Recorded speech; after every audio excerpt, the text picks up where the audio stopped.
Hola, bienvenidos a Mundo Acuático. En el vídeo de hoy vamos a abordar el tema de las plagas de aptasias en el marino. Las aptasias pertenecen a la familia de las anémonas y tienen una fácil reproducción y expansión en forma de plaga.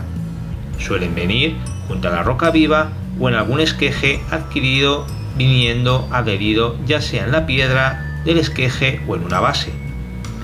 Son bastante resistentes y aunque en principio no presentan ningún problema para el acuario, en caso de hacerse plaga compiten por espacio con el resto de corales, a los que suelen anular mediante una potente toxina que es capaz de dañarlos. También afecta a otros invertebrados de forma seria e incluso puede atrapar y devorar a peces pequeños. Las algas simbiontes, llamadas zooxantelas, les proporcionan el carbono necesario para desarrollarse, en el que además complementan sus necesidades alimenticias atrapando pequeñas porciones de alimentos que nosotros ofrecemos a nuestros peces, como puede ser la artemia o el mysis congelado.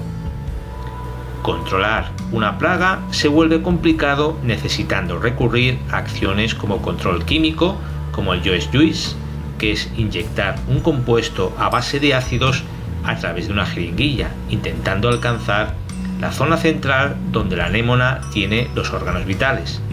Pero se vuelve complicado según el tamaño de la aptasia y que debemos ser rápidos a la hora de inyectarlo, ya que si no, retrae los tentáculos y se cierra, con lo que solo le dañaremos parcialmente, con la consecuente reproducción más rápida de nuevas aptasias.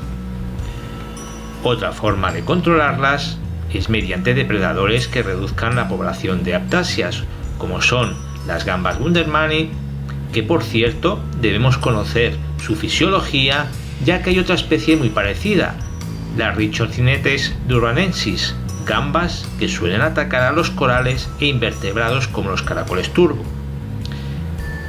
Las aptasias, que tienen un gran tamaño, necesitan de animales predadores también de gran tamaño, ya que para, por ejemplo, las gambas Wundermanni ya les suele ser más difícil atacarlas.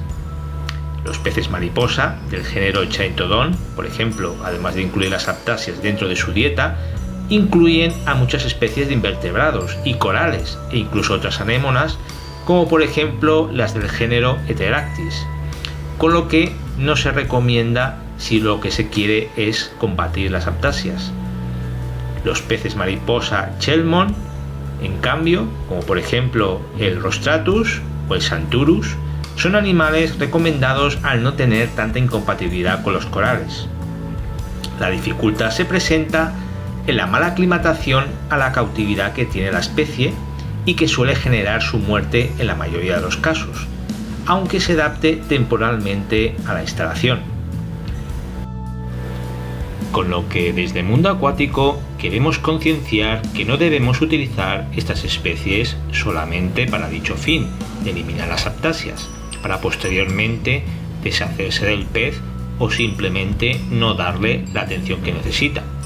Debemos ser consecuentes y acostumbrar al pez a comer todo tipo de comida para que una vez que elimine la plaga de aptasias pueda subsistir con la comida comercial. Un saludo y nos vemos en el siguiente vídeo.